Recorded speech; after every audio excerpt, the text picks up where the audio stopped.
So last night I finished watching Invincible Season 3, and in my opinion, there's still a lot wrong with it. To preface, my memory of Season 1 and 2 is a bit foggy, so if I misremember an event, feel free to correct me in the comments down below.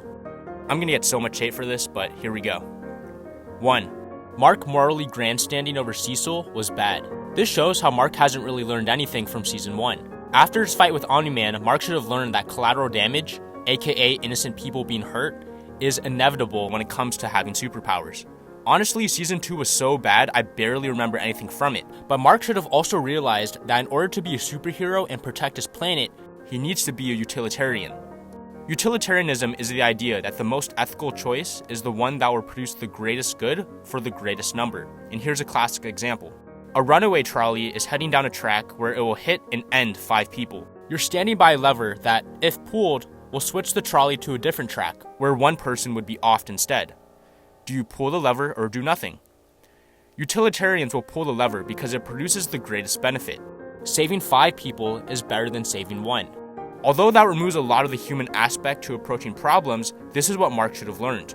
I'm not saying it's 100% right, but as a superhero, Mark should have figured out by Season 3 that you can't make everyone happy and you can't save everyone. Every decision that he makes needs to benefit the greatest number of people. But for some reason, Mark still holds on to this idealistic mindset for the entirety of Season 3, which makes for such an infuriating watch. I understand if Mark had this mindset in Season 2, as the events of Season 1 were still fresh in his mind, but too much time has elapsed for him to have learned nothing. 2. Too much time was spent on the Guardians. For me, the Guardians are such a nothing burger. I really don't care for them because their power, relative to Viltrumites, is basically 0. So time being spent on them feels wasted, because if Viltrumites ever came to fight them, they'd be wiped out instantly. I think the Season 1 writers understood this, because all the Guardians were offed in the first episode. I don't care about Immortal and Kate. I really don't understand why the audience needs to know that they're starting a family and going away. The relationship between Monster Girl and Rudy is okay, and the Rex and Ray storyline is actually not bad. I actually kinda like it. 3. So much filler. The greatest example of filler in this season was Jesse Pinkman, or Powerplex.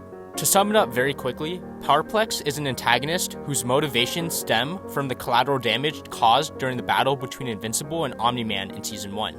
In their battle, Powerplex's sister, Jessica, and her daughter, Gretchen, lost their lives. The lesson is how Mark's actions have consequences on civilian life. But Powerplex is a complete waste of time because we experienced this exact same lesson in Season 1. Debbie, who was Omni-Man's wife, was struggling to cope with the fact that her husband deceived her for all those years. We see her in the hospital watching over Mark after Omni-Man beat him relentlessly. Since these are the main characters, it doesn't get more personal than this. Debbie is an innocent woman whose son was collateral damage in Omni-Man's quest to conquer planet Earth. Why are we being taught the same lesson in Season 3 about some random person when Season 1 did it better? Also, that whole episode with Mark having to save another planet and end Immortal's reign was totally worthless too. I guess it shows how Mark is learning to do the hard things, but again, he should have learned it by now. 4. It suffers the same problem as The Boys.